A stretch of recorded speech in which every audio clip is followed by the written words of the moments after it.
We'll start, yeah, because we are limited with the time and we already have some attendees. Thank you so much for joining this event. Happy to see you all, guys. So we have Vovik today. Please introduce yourself. It's great expert. Yeah, Going to cool. share valuable information. Yeah. So should I introduce myself right now? Yeah, please. Okay. So first of all, I just want to say I really love Maildoso guys because you guys are the most friendly, people in this market. There are a lot of actually very friendly people, but big love to you for the support for the whole industry. So really happy to be on this webinar. I'll quickly just introduce myself. I will later share my screen and tell more, but basically I've been running Chapters agency for 3 years, and we are a boutique agency, not a huge one. But during this time, we already sent almost 4 million cold emails. And right now, on monthly basis, we send around 250,000 cold emails for our customers. So that's Wow. just a quick intro. Previously, I'm just wearing a t-shirt from Woodpecker.co. That's the cold email company I've been working at for 6 years almost. Some of you may know that not cold email, Woodpecker is a cold email company. So totally, I've been in this cold email lead generation market for 10 years. So I'm an old guy now. Wow, it's insane. Applause. Really great Yeah, experience. thanks. So anyway, Thank you so much. Yeah. I really want to just the last thing I want to share really very transparently, practically what do we do, what tools we use, and how you can basically achieve similar results as we have. Right before the webinar, I've just checked exactly what kind of results we have because sometimes I do not spend a lot of time counting. But basically, right now, if we check our reply rates, the average reply rate we have right now from the previous months is 4.8%.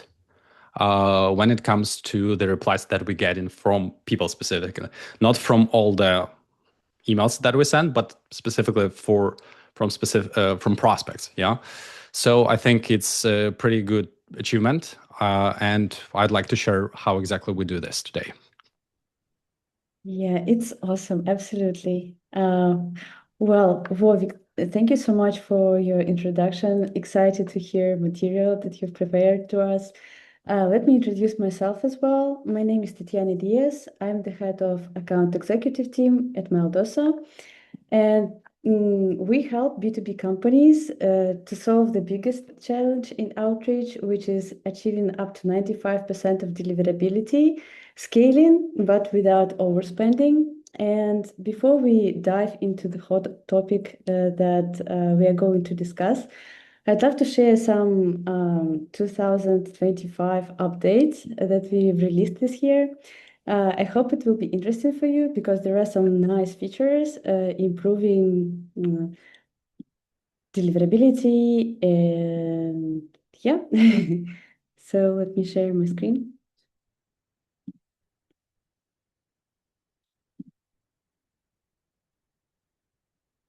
Okay, yeah, I'm sure. Awesome. So first of all, I wanted to tell you that we've released Google Workspace mailboxes. These are real Google Workspace mailboxes, real licenses without educational panels or something.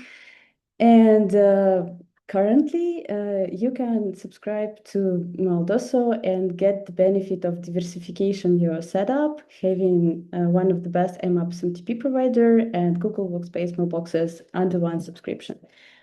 And the best of it is that we are selling Google Workspace mailboxes with the best prices on the market.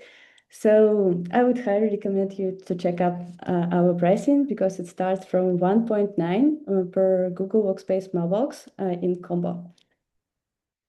The second thing, we've understood that what's really important when you operate different tools is simplification of all the processes. We had previously API, but it was available only for some of our partners, and now we've introduced a new version of our API that is available for all of the customers. So currently you can proceed all the actions directly from your product, platform, CRM, or anything, and it decreases manual work. But apart from API, we as well have MCP, which means that you can even do some processes using your preferred language model like ChatGPT, Gemini, Claude, or any language model that you have. One additional update, which is really nice for companies who want to stand out among their competitors in cold outreach, which is updating our global custom check-in domain. And now our global custom check-in domain allow you to include links, images, and product videos in your first email. And other providers won't recommend doing so because, of course, it hurts deliverability. But because we have full access to infrastructure, we mask your links and replace them with safe alternative, making them invisible for spam filters. And we've already had some tests, and some of our customers confirmed that they increased their results using this feature. Apart from it, we have reputation management. We have Google scores and Microsoft scores right in our dashboard, which means for our customers that you don't need some additional tools to check what is happening on the level of the mailbox. Then if you understand that there is a decrease in your deliverability, you try to search this email or replace it. So with us, you have a full transparency because all the tests are run inside of the dashboard and you see scores of all of your mailboxes, which is very convenient and simplifies manual work as well. Apart from it, for Maildoso mailboxes, we have self-healing mailboxes feature. So in fact, we automatically pause some mailboxes from sending for enough time to recover them. So this makes a recovery process of mailboxes even faster. So in fact, you don't have a hassle with pausing specific mailboxes or rotating them on your end because it's already included. And we as well put some additional efforts in protection of the domain, and we've introduced domain capture. So in fact, capture protects your main domain from spam checks, and it prevents spam filters linking your secondary domains with your main domain. And it improves overall experience with the cold email using Maildoso. So basically, this is, yeah, and really great achievement. Our new milestone, we have already 5,000 customers. It has happened a couple of days ago, and we are happy to be interested for this market. And in case some of you guys don't yet use us, I will be happy to onboard you, and we will be happy to see you in our warm community. And regarding community, we have a Slack community, which is very popular as well. There are 1,300 customers currently here. And the most popular channel is Roast My Copy. So in fact, you can join our Slack community and post your copy in Roast My Copy channel and get some advices from our team and from the best and from cold emailers community, which is always beneficial before starting campaign. basically, this is it. Before we dive into the topic, you have opportunity to scan this code and add me in LinkedIn. We'll be happy to directly communicate, answer your questions, and yeah.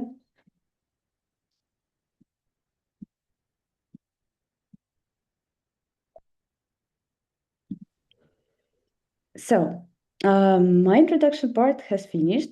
We can go straight to the topic. And our current topic is just sharing. If someone have not scanned the code, I will as well write my email into the chat. So, yeah. For the warm-up, maybe I will ask the first question that we have collected from our customers. And because we are talking about volume, I know that some customers prefer to send 10,000 of cold emails per month, which is quite, in comparison with the numbers that you, Vovik, introduced, this is a small amount. And there are professionals who prefer using scraping and as well intent signals. And if we plan to send campaigns to, let's say, 100,000 of leads, is it possible to maintain quality of the audience, or will it inevitably turn into spray and pray? When sending 100K, right? Yeah. I will be very transparent. First of all, we do not currently have customers for whom we send 100K. Yeah. So we send 200. Sorry? This is leads, 100,000 leads, not Leads. emails. Okay. Emails. So basically emails like 200, 200,000 or 250, depending on how many follow-ups we have.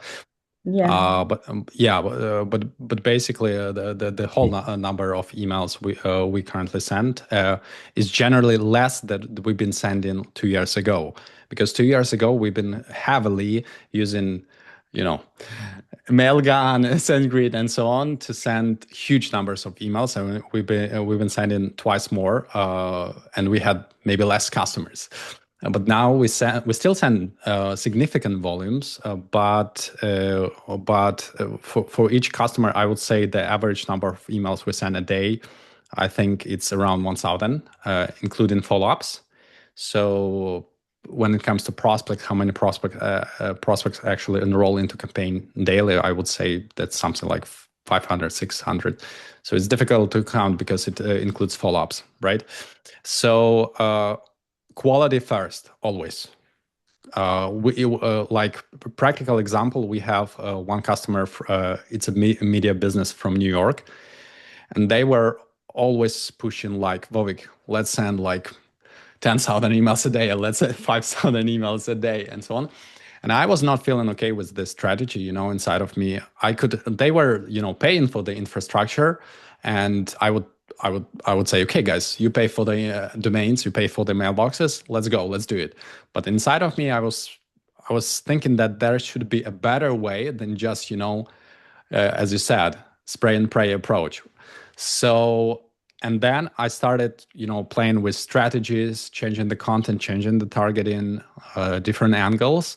And basically now we end up, previously we've been sending 5K a day to get I don't know, like 5-6 leads a day, 5K emails.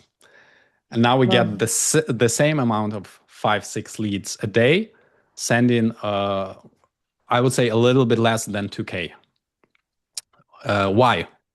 Because we adopted Clay a lot, first of all, and we started researching prospects. And some of the tools, some of the scraping tools that we use are not super accurate in terms of, finding the right job titles, finding the right companies, finding maybe some triggers. So we started adopting Clay and, first of all, qualifying prospects, checking job titles, the most important thing, very easy, and checking profiles of companies that we're targeting. That's the basic thing. And even, sending generic content, but to filtered prospects, works much better, of course, because it's much more relevant to these people. So that's very basic thing we started doing, because when we were starting an agency in 2023, we didn't have Clay. Clay at that time, Clay had just like a wait list, something like that. And then it took us, a year to adopt it, to understand how exactly to use it, and so on. And now I would say, just because we use Clay and we are heavy Clay users, and hopefully we finally become an official partner maybe in January, but it helps us a lot, to tell the truth, with the quality. But again, volume's still important. Yeah. So if your total addressable market is huge, and you can allow yourself to to send a lot to get traction, I think you should. Why not? One important thing, obviously, outlooks and proof points. That's a huge part of failure in cold email, because we as professionals, we understand that deliverability into Outlook and proof point mailboxes is hard. It's difficult to achieve consistent deliverability. And being very transparent with you guys, like 90% we avoid Outlook and proof points. Yeah. That's the reality. And that's, if I start mixing my prospects, my Google prospects, Mimecast prospects with Outlook, proof point, probably I will not be able to maintain this, 4 or 5% reply rate level that we're having right now. So that's why we love to work with customers that have pretty big total addressable market. But also, as a trick, sometimes we just use private emails to contact people. That's, it's completely up to you, but there are tools that can, help you find private emails like Gmails, Outlooks of people, especially when you're targeting enterprise. Yeah. Some people will not be happy that you are sending some messages to their private emails, but I've seen many times it worked. Many times it worked. The most important thing, getting back to targeting and the way you outreach these people, is more important rather than what channel you use sometimes. So yeah, sorry, too much talking, but that's my answer to the question. When it comes to technicalities, maybe I can share my screen and just talk about, I know you have some questions, but I have some things that I would like to share, exactly how our setup looks. Maybe people are interested how the setup works. Yeah. So I'll share my screen. Just Vovik, do you mind me jump in quickly? And sure. Add some context to the things that you've mentioned above. So for us, selling Google Workspace mailboxes as well opened a new door of possibility to outreach B2C mailboxes. So if you ever consider subscribing to Maildoso, you can use our Google Workspace mailboxes for the strategy mentioned by Vovik. Exactly. All right, guys. Can you see my screen? Can you let me know if it's it's visible. Yeah, you can see it. Yeah. Yes. All right, cool. So right before the webinar, I just took some screenshots from. Obviously, I'm not showing the customers here, but that's exactly how many emails we sent last month, how many emails we delivered. Obviously, we got some bounces. And that's how it looks like. Obviously, this number contains follow-ups.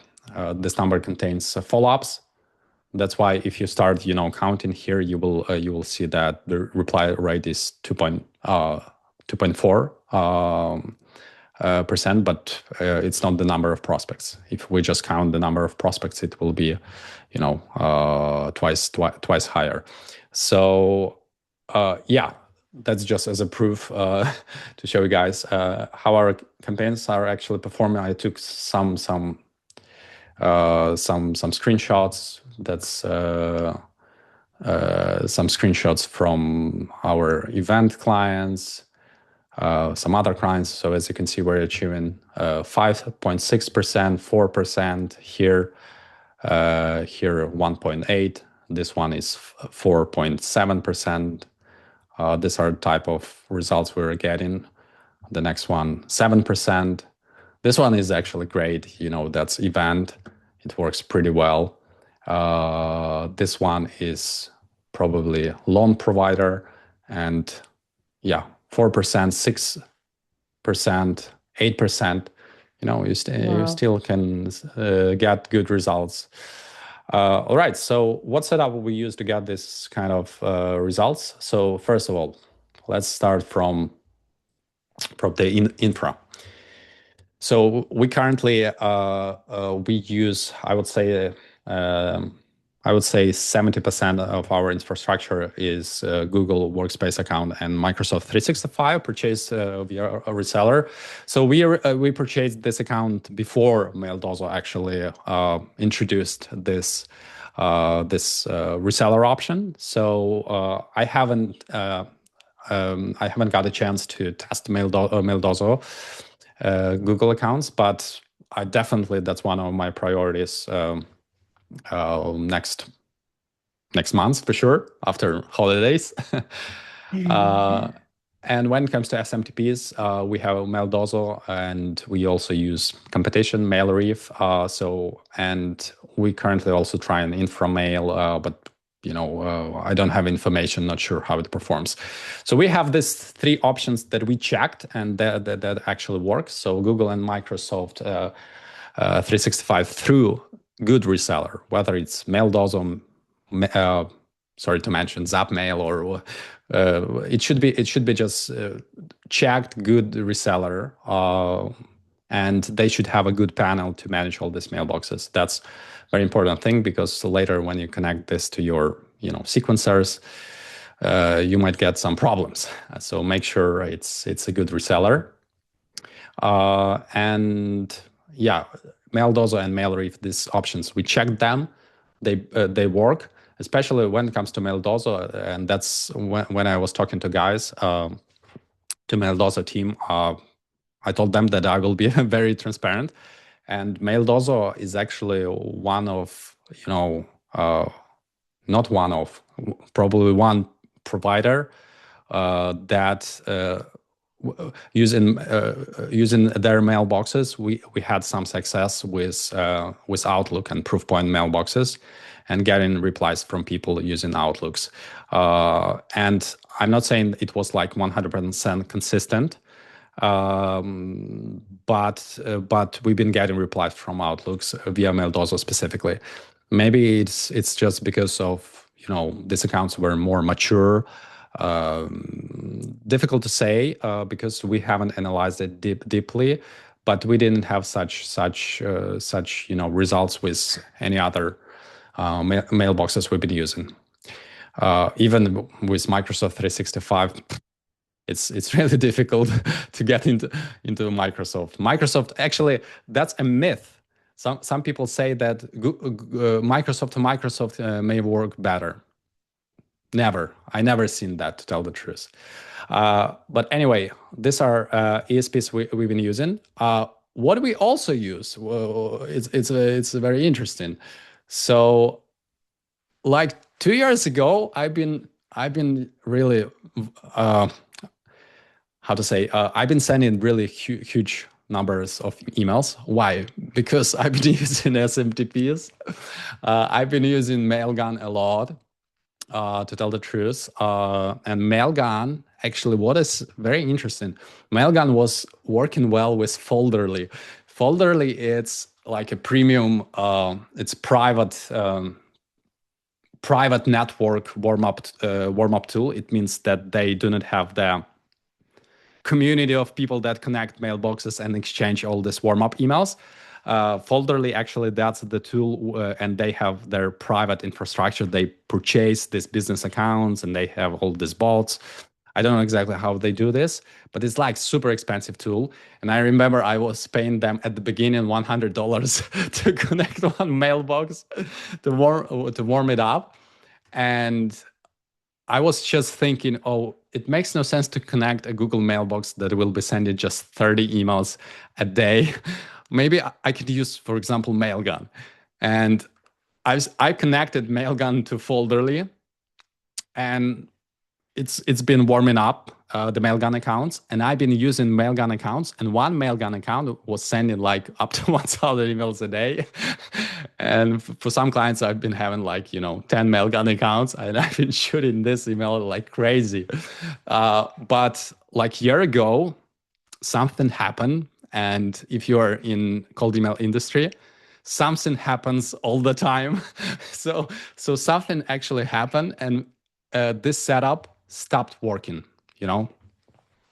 And we made the decision that we should become one of these agencies that purchase multiple accounts, multiple domains, blah blah blah, because we've been getting problems with the consistency of leads. So we completely changed this setup, and we stopped using SMTPs, and we just switched to this what I just showed you, just normal mailboxes or SMTPs like Maildoso that are optimized specifically to send cold emails. One thing that I want to say is Amazon SaaS. Amazon SaaS is still performs. Actually, I should I should not tell you. I will not tell you if we use it or not. But anyway, Amazon has one of the cleanest IPs on the market, and they are super restrictive when it comes to using their SMTP to send cold emails. That's one thing. But Amazon can perform potentially very, very good. But to get consistency with Amazon really difficult, and it's difficult to configure Amazon SaaS. And so I think if you are one of these people just using SMTPs, I actually don't recommend that, because there are providers that just optimized this for cold emails much better than this setup. All right. Any questions, or should I just move on? Yeah, we have a couple of questions I think that we should respond. Vovik, are you mailing to US-based emails, right? To all, to US based, and as well as European, Asia as well. So the whole world. Awesome. And another question from Juan Ignacio Atenio. Any comments on Apollo IO infra for sending emails? 1 year ago, it was great. Now doesn't perform. I see. I've got some requests from people that been using Apollo and been having some problems. I remember like a year ago, the company just reached out to me, and they were using Apollo with SendGrid, and they were having really bad results. Like reply rates were below 1%. So I suggested them to switch to completely different infrastructure. So in their case specifically, I don't know whether it was the problem with Apollo specifically, or the SMTP that they've been using. So it's difficult to say, but my opinion is that I always love to use tools that are specialized, because I think they are the best. So for example, as a sequencer, you have Woodpecker. I think it's one of the best tools in terms of reliability. You have also Outreach.io, right? That's super expensive tool, but I heard that deliverability of this tool is one of the best. Woodpecker has a good deliverability.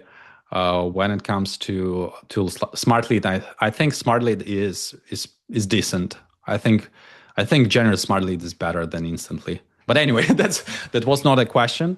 So these tools are specialized, and they have a lot of engineers just working to optimize specifically deliverability and sending. Apollo is doing everything. Apollo is a database. They have web intent signals. They have sequencer. So I love Apollo as a database, but I would not 100% trust Apollo when it comes to sequencing and deliverability. That's my answer. I see absolutely the same opinion from our customers regarding Apollo's database, which is great, and the sequencer, which is limited with its functionality. Yeah. Yeah. Okay, any questions, or I want to tell a few words about the warm-up. Yeah, we can switch Okay. to warm-up. Okay, let's go. All right, so I know you guys have a warm-up as well, right? The Maildoso. Yeah. Well, we have a premium warm-up, but this is an add-on, so which is good to combine with other warm-up, and we don't limit our customers with using other warm-ups as well. Yeah, for sure. So, yeah, guys, as you can see, we're not just promoting Maildoso here. We are completely real, and I personally use Mailivary, and I think this warm-up tool is really good.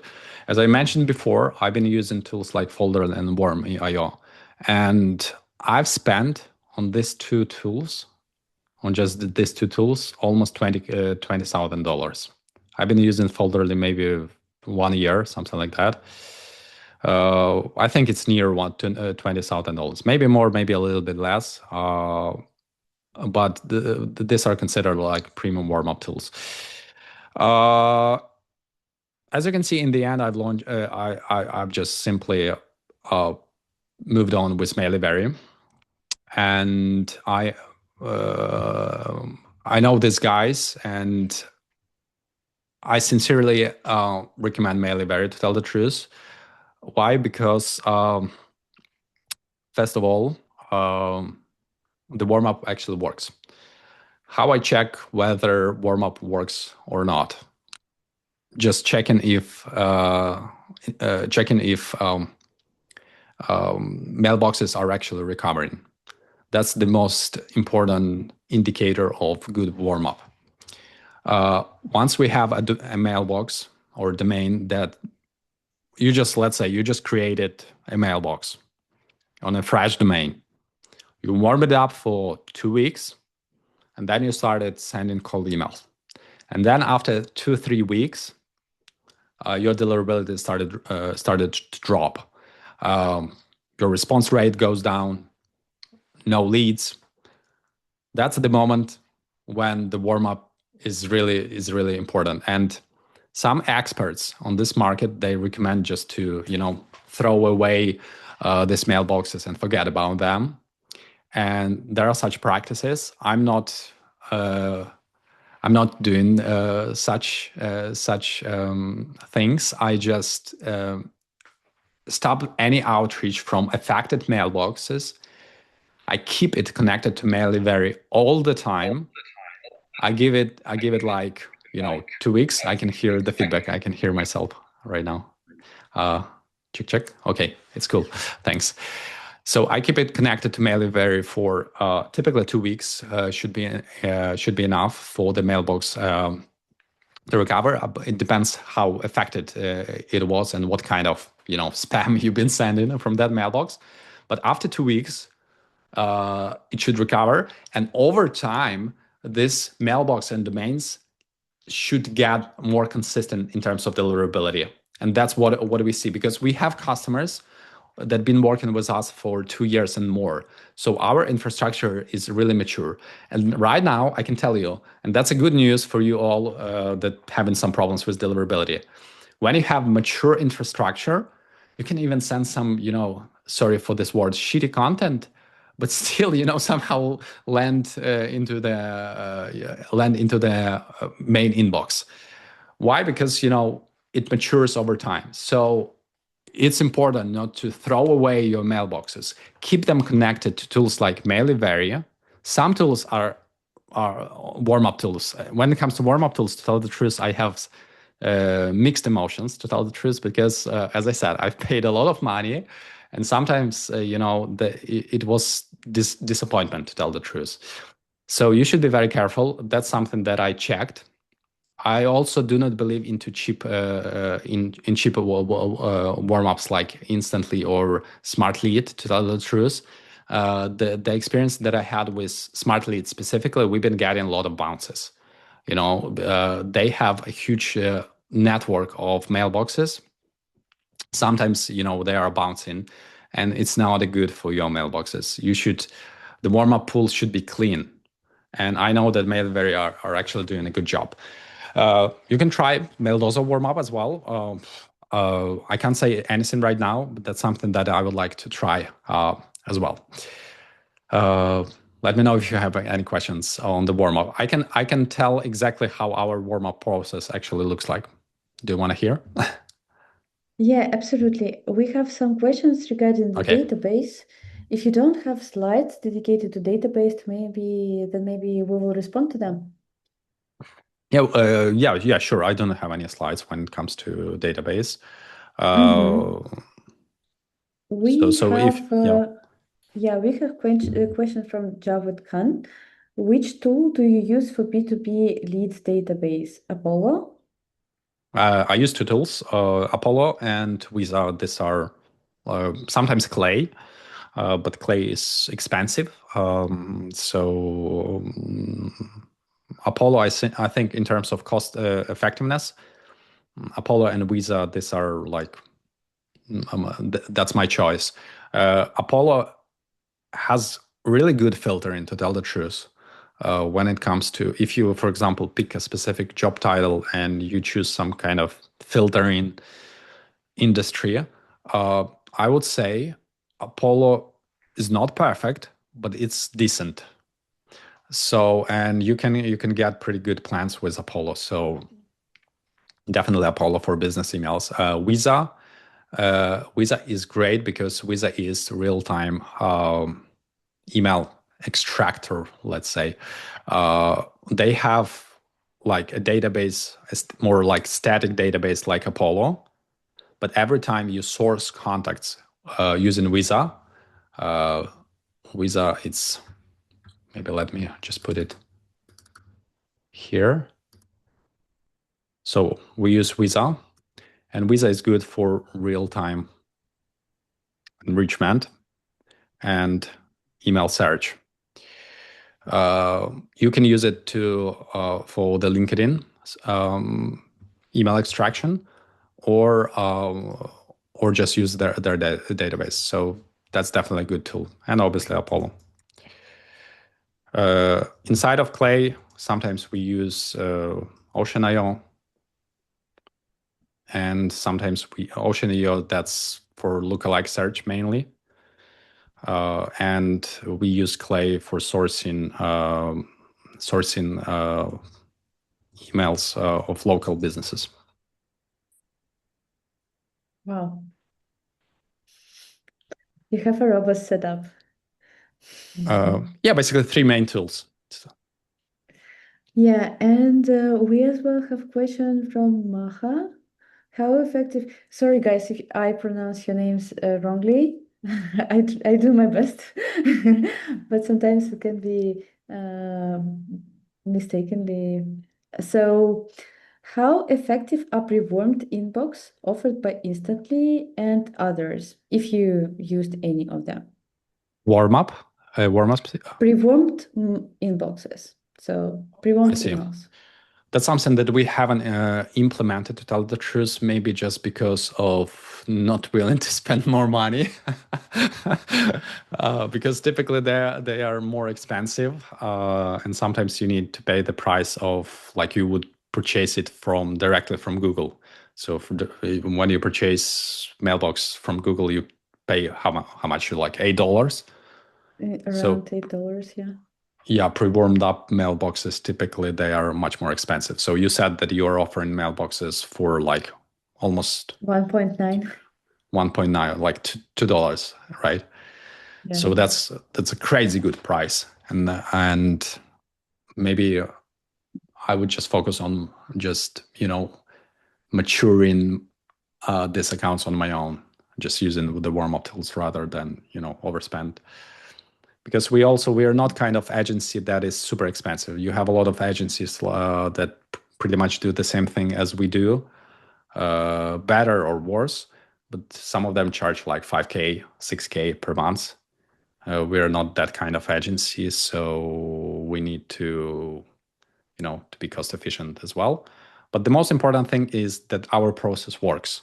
Yeah, even purchasing the whole infrastructure from scratch, we still get good results. We always keep the backup, which is very important. Once we start with a new customer, we always purchase enough domains and enough mailboxes so we can, dedicate some mailboxes, typically up to 30% of mailboxes. That's just a backup. They are warming up, and that's all. When the time comes, we just use them as a backup. Yeah.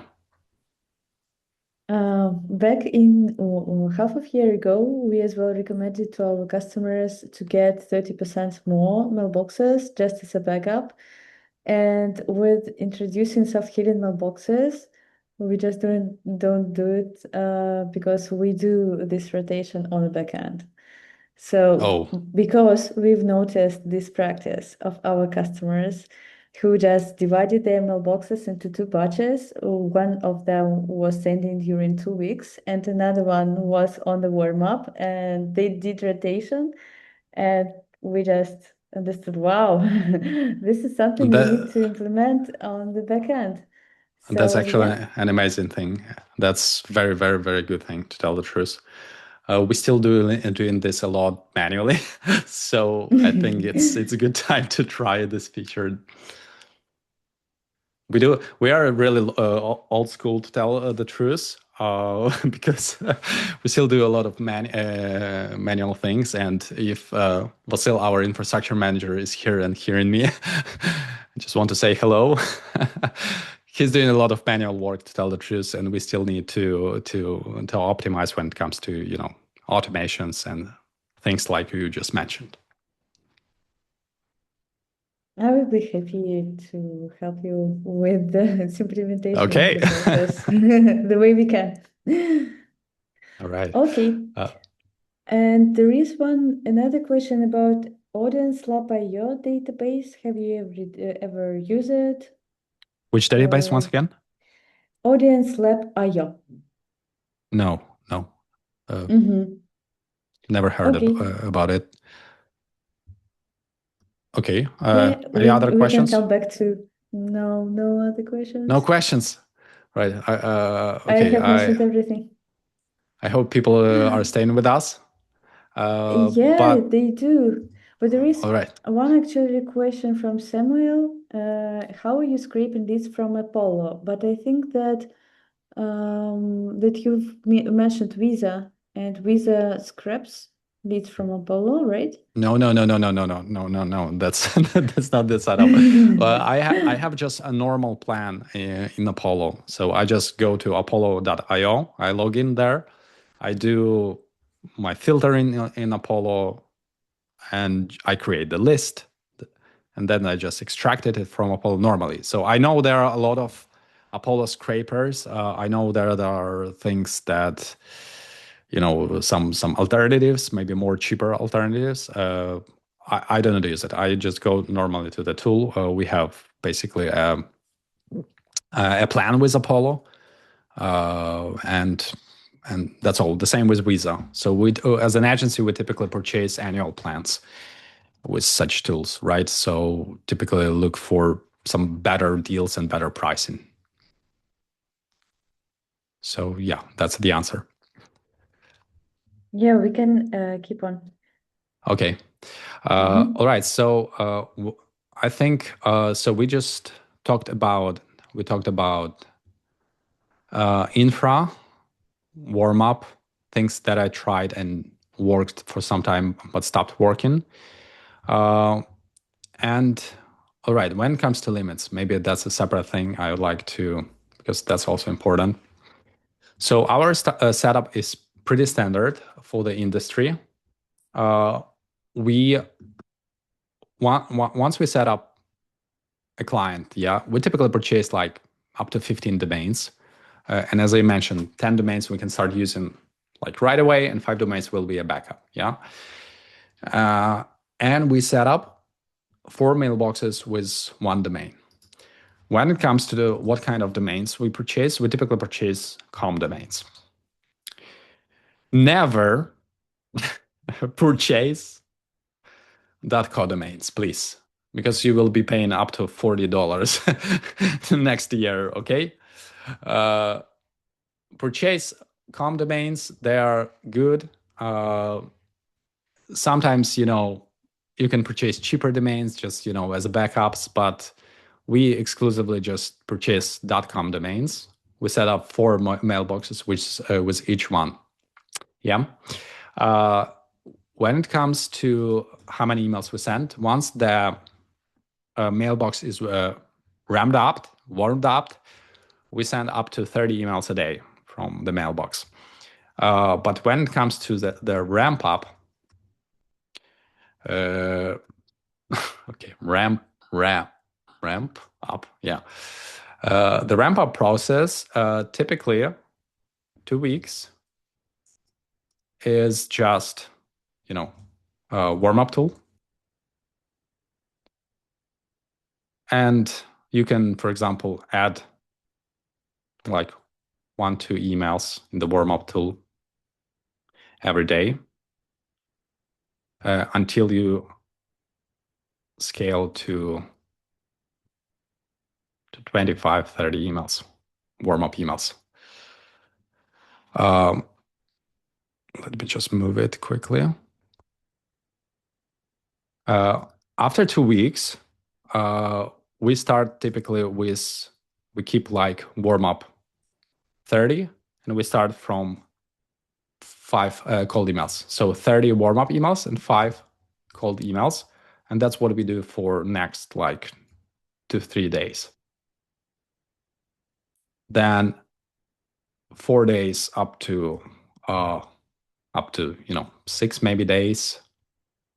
Sometimes it's random, so we do not always follow strict schedule.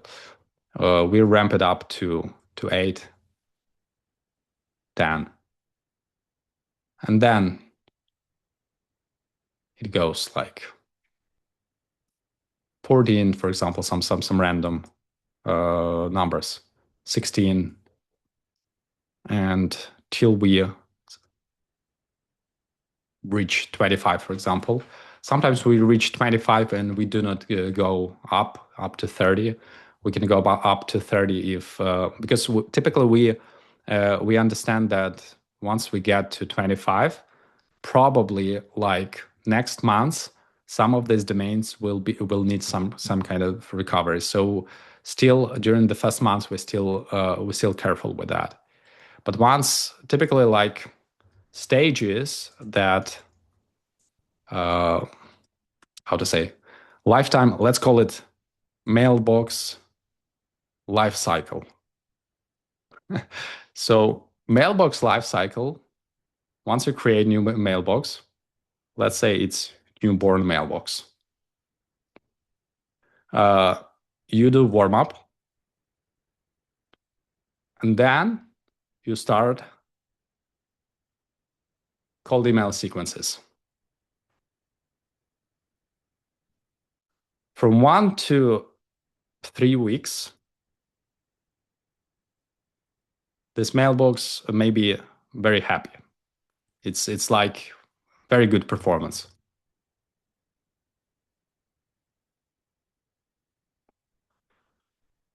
But then typically what goes next is just, like depression and deliverability issues. Then you need 2 weeks recovery, maybe more, maybe less, but you need to do inbox placement test in order to understand what's the dynamics, obviously. But if the dynamics is good, then live forever. So generally, once the mailbox actually goes through these problems, it becomes stronger. So it's like the song, what doesn't kill you makes you stronger, right? So, and it can live forever later. Sometimes it can, fall down, you recover it, warm up, always connected. But later, this mailbox can be used forever, to tell the truth. So that's what I call mailbox life cycle. Do we have any questions to that? How do you Okay, track deliverability issues? Can you trust the health that's a good status, question. which instantly shows for mailboxes? Okay, so I think it will be just one of the last things that I'm gonna share, because I think I'm talking a lot already. But deliverability tracking. So we use one of the best tools on the market. I think many people will agree. That's GlockApps. That's the tool that's been on the market for a long time. Some people criticize it, but based on our experience, GlockApps has the most accurate tests. But the downside, it's expensive. It's very expensive, unfortunately. So you can purchase a plan like some basic plan with GlockApps, and in some cases where you may need it, yeah. But for like the weekly use, and if you have big volumes of sends, you have a lot of domains, clients, whatever, I think MailReach can be a good tool. And it's not so expensive. And it's pretty okay in terms of accuracy, I would say. So these are two tools that we use. I know that Maildoso has own system inside. So for Maildoso mailboxes, or you can use just Maildoso feature for that. But these are two tools that we use for the external infrastructure, which is not Maildoso. Yeah. And we typically, when we are disciplined, we do weekly inbox placement tests. Sorry for the typos. And typically, the inbox placement test looks like this. So first rule, you should use exactly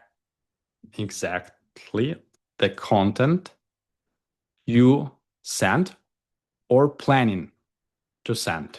Yeah, because oftentimes, the content actually impacts the deliverability. So that's very important part, right?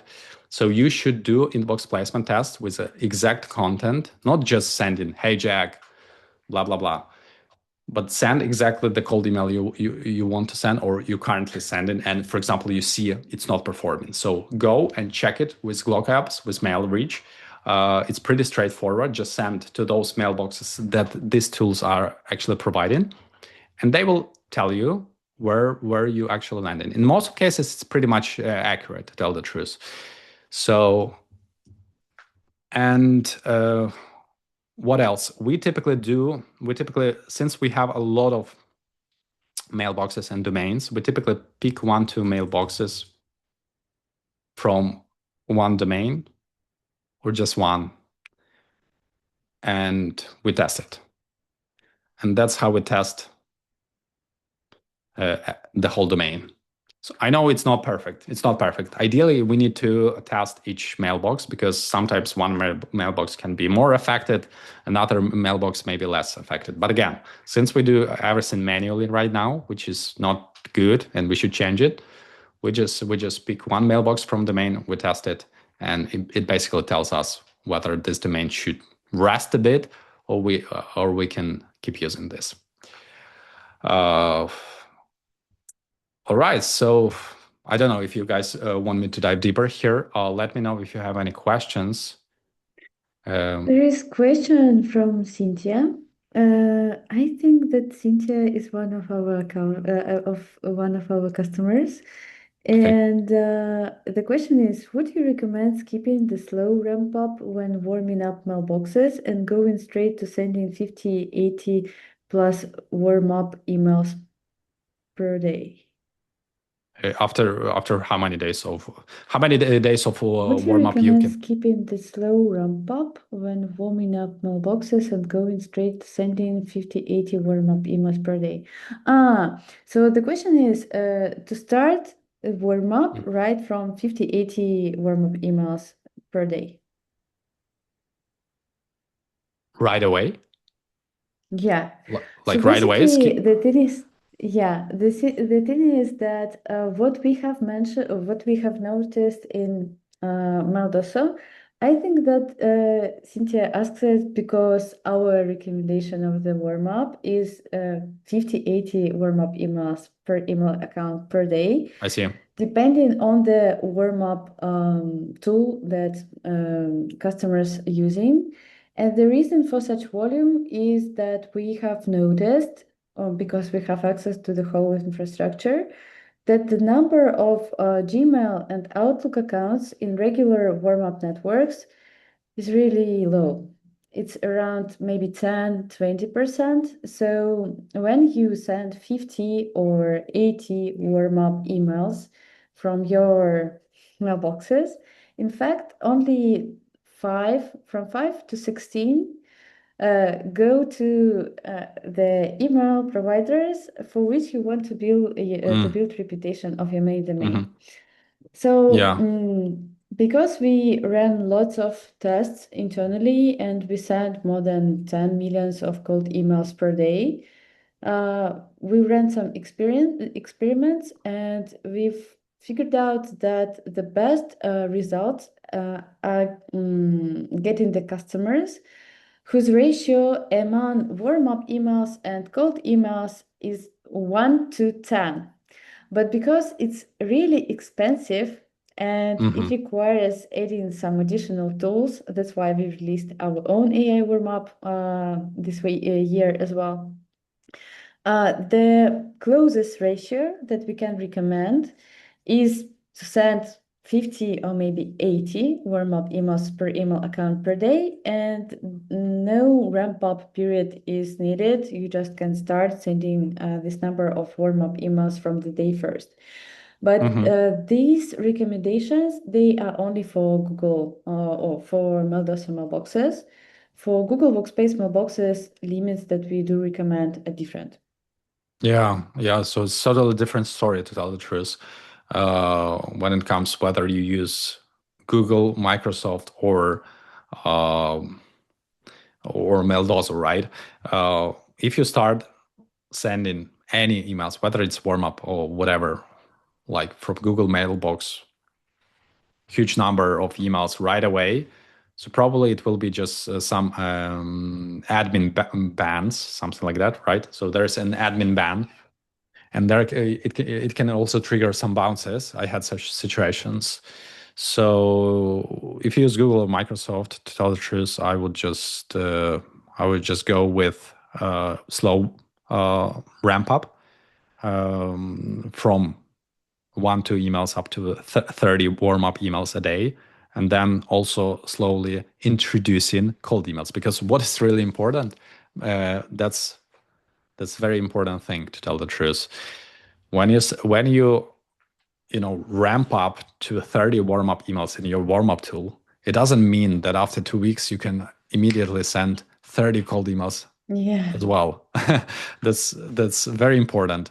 It's like you at the beginning you ramp up warm up emails, not cold emails.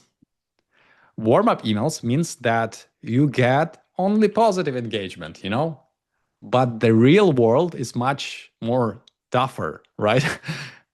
Which means you need to this, mailboxes need to get to use to some cold traffic as well. So once you got to 30 warm-up emails, and then you start sending cold emails, also ramp them up slowly as well. Uh, so that's definitely my recommendation. And when it comes to SMTP tools like Maildoso, I think you can be much more, how to say, radical, and Maildoso will not block you. The most important thing that you just maintain the positive engagement. Because Maildoso is SMTP. What do we need to understand? It's SMTP. They have a server. I don't know all the details, right? But if it was Mailgun, typically the warm-up with Mailgun works like this. Today you start from 50 emails, next day 100, next day 150, and so on. Because that's SMTP, that's how it works, and it's you know, it's designed to send thousands and thousands of emails, right? That's the warm-up with SMTP. With Mailbox from Google, Microsoft, it's completely different, right? So to sum up, you can be more radical with Maildoso or any other cold email specific SMTPs, but you should be very careful with Microsoft and Google. Hope it helps. Yeah, any other absolutely. questions? Yeah. No other questions. So we can continue. We can continue. All right. No, there is one question from Javed Khan again. Which cold email frameworks work best for you? Frameworks. Okay, I'll give you. Okay, one of the last tips today, guys. I want to go to watch some Netflix before I go to sleep. Okay, sorry, you are more important. Let's go. So when it comes to frameworks, so one framework that I really like, that's just my typical steps that I take when I create a cold email campaign. So the first thing that I do, I pull the list, let's say from Apollo or Visa, which is never perfect, right? I have some criteria. I pull the list. That's what most. Of course, I can sell you some, intent signals or some, super. I'm not gonna do that because 90% people are not doing this. People do not know how to configure these sophisticated systems that give you, 20 customers a day. No, that's not what's happening. You go to Apollo, you go to these tools, you pull the list from Apollo, then typically it goes to the bouncer. Bouncer, that's the tool that we use, to verify emails. And also bouncer tells us which ESP a prospect uses, which is very important. The next, we go to Clay. In the Clay, the first thing I typically do, I filter out outlooks and proof point. Why proof point? Because probably these guys use the same spam filters. Maybe there are people who know better, but Outlook proof point basically that's the same infrastructure probably. And the next thing, here's my framework. So typically I sit and think what I want to research, and typically I build custom prompts every time, which is also not super efficient. But every time I talk to ChatGPT and just explain what I want to build. And typically I start from, first of all, I can score job titles to match my ICP. Typically, guys, it looks like this. I take my ChatGPT. I really like that they have this feature to send voice messages to ChatGPT. And typically, I just say, "Hey, create a prompt to rate the likelihood if these people match this ICP, blah blah blah," and it creates a prompt. Then, if it's a repeatable process, I just save this prompt in Clay. But basically, ChatGPT creates a custom prompt that I paste into Clay. The next thing is company research. and I use a clay agent for that, typically for Omni model. If it's a good month and I have a lot of money, I can even use clay helium, clay agent helium. And typically what I research, it obviously depends, but I can look for some triggers. I can look for some news mentions. I can look for the names of specific people from specific departments. I can look for everything, right? And the process is basically every time the same. I speak to ChatGPT and saying that, hey, build me a prompt for the clay agent to go to the website of the company, and also if there is no enough information to perform a Google search, blah blah blah, and to gather this information. Then typically I get as output, I get descriptive info, and then I do my qualification and reasoning. That's a separate prompt.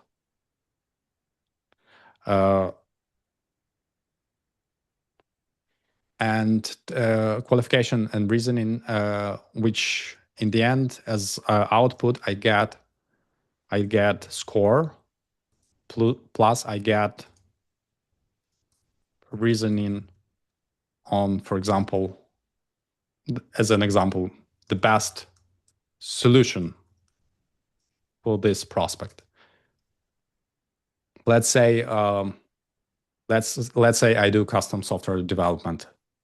Yeah. In this case, how the question is how to understand what actually can be a good solution for this company. Yeah. You can reach out to this company and just say, hey, I do custom software development, and here is, our website and use case or whatever. Right? But this framework allows you to actually research and later to put some reasoning, some scoring to understand how well it aligns, for example, with your profile of services and with your experience, with your use cases. It requires building a custom prompt again. The result, the outcome of this reasoning depends on quality of prompt. And second is model, obviously model that you use. I typically use 5 mini for that. It's pretty good. 5 mini for this kind of reason. 4 mini, not enough to tell the truth. And then the next step is, based on all this gathered info, I just work on my email, which will be personalized. Stuff about email marketing. Yeah, so that's the framework. Any questions, guys? I don't know if it's just me. Someone else.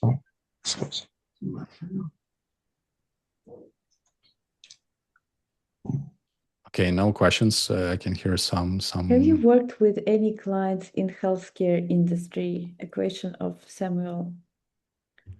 Have I worked to share with clients that are in the healthcare industry?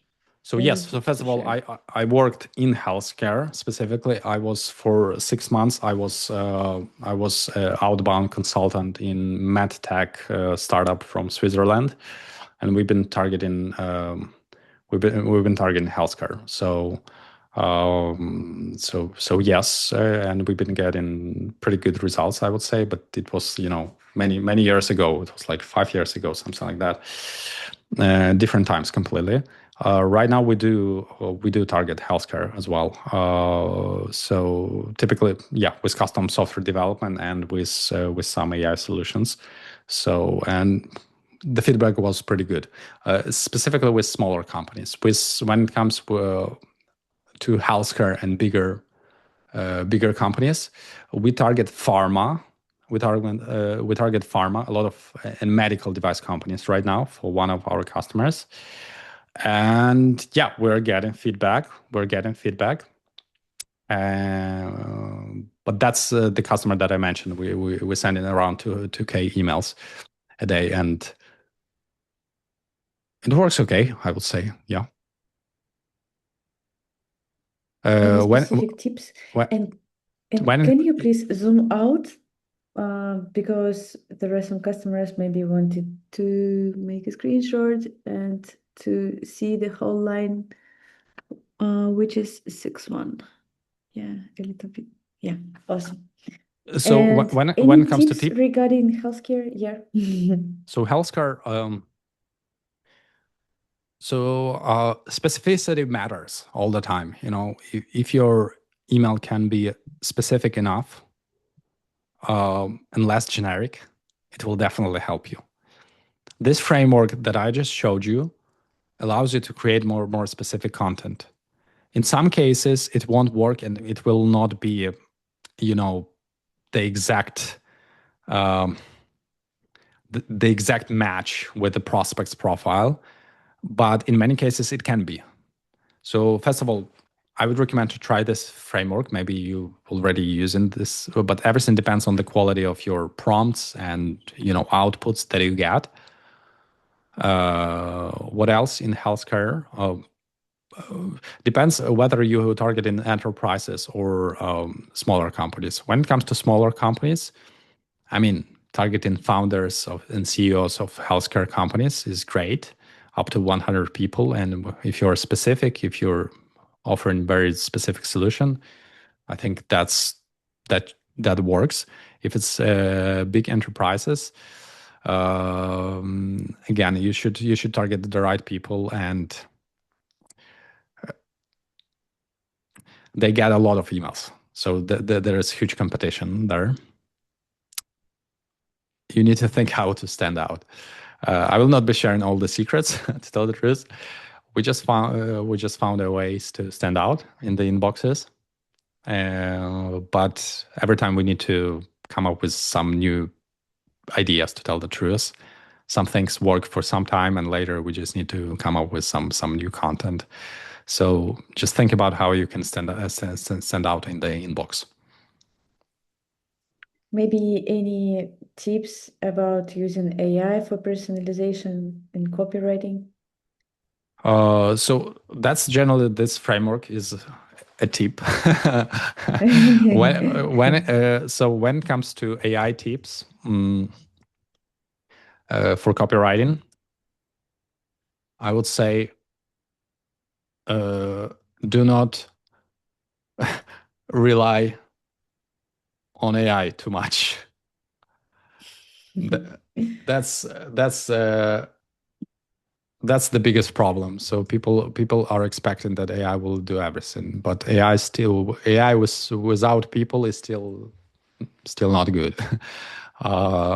So typically when I create a template, I have a specific idea how I want this template to look and to sound.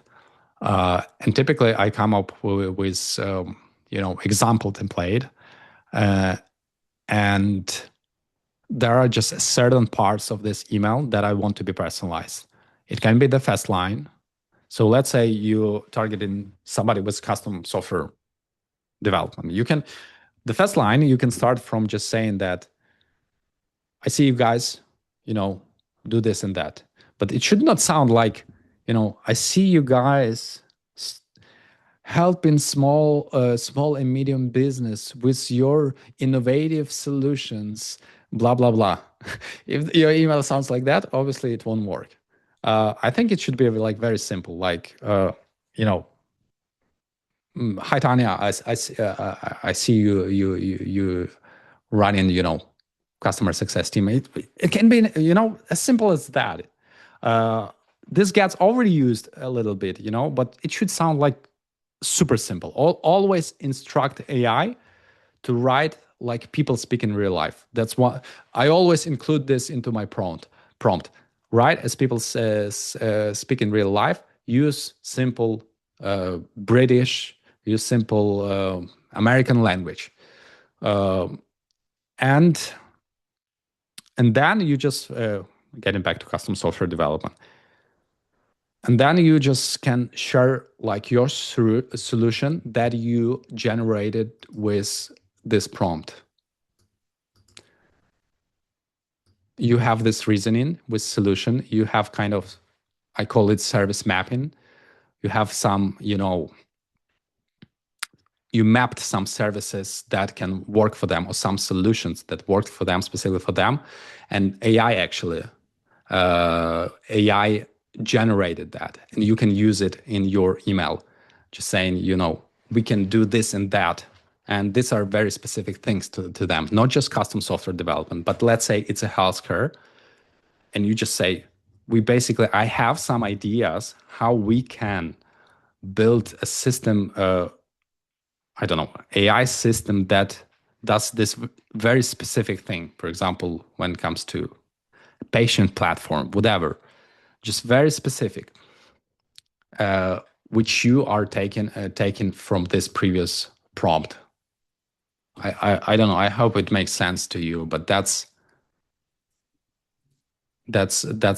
basically my approach to this. Yeah, And that, absolutely. yeah. I just wanted to say to our attendees that we have a recording of our previous personalization webinar, where Pranam shows us, one of our customers, how to build such automatizations in Clay.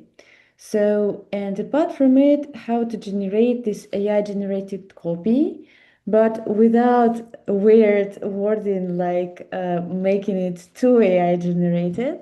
So in case you want to find some ideas how to improve your copy using AI automations, you can take a look. You can get some ideas how it works. Cool. Yeah, and Vovik, we are pretty close to the end of the webinar. However, I think that we can speak about these topics endlessly, especially sure. considering your 10 years experience. So maybe if we have some last questions or some additional context that we can share during the last maybe 5 minutes, let's do. Yeah. In the meantime, just a quick note, guys. We are a chapters agency. If you ever need help with lead generation, feel free to connect with me on LinkedIn, Vovik Cybulski. So always happy to help. You can as well, please send us your email in chat. Sometimes customers just copy it and maybe So we'll email you as well.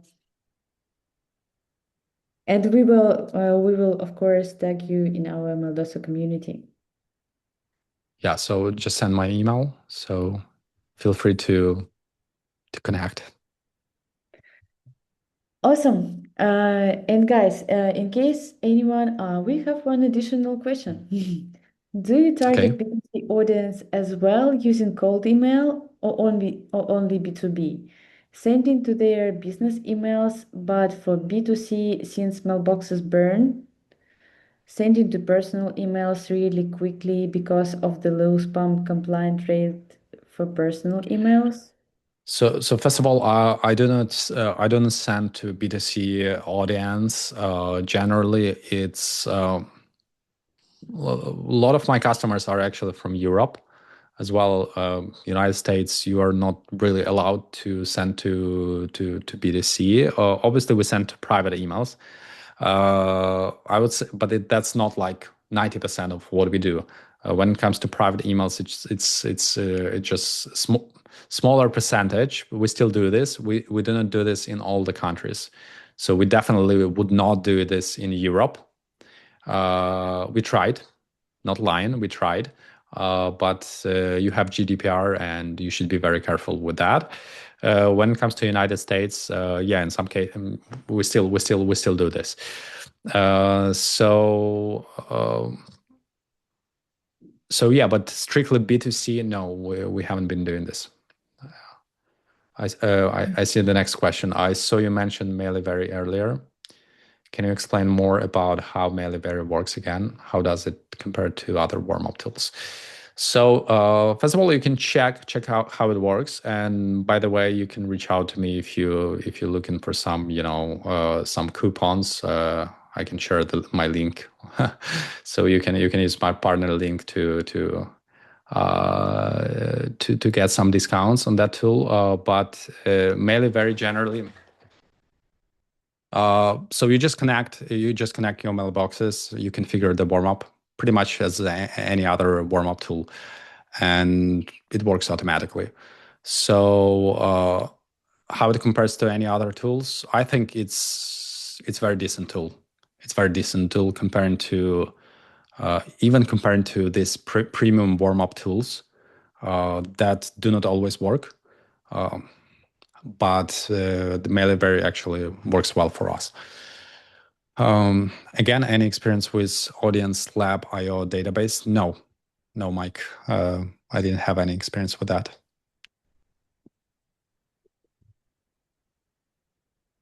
All right. No questions. No questions. Thank you so much. It was really active session. Especially thank you for our attendees and your interesting questions relevant to the topic. And thank you so much, Vovik, for sharing your experience. This is amazing. Thank you so much. It was a great pleasure. Thank you as well. Really appreciate that. It was intense. But Yeah, I hope guys, I hope guys, it was practical because I do not do webinars too often, to tell the truth. But I wanted to be very practical. So yeah. Yeah, it was amazing. Thank you so much. Thank you. Okay.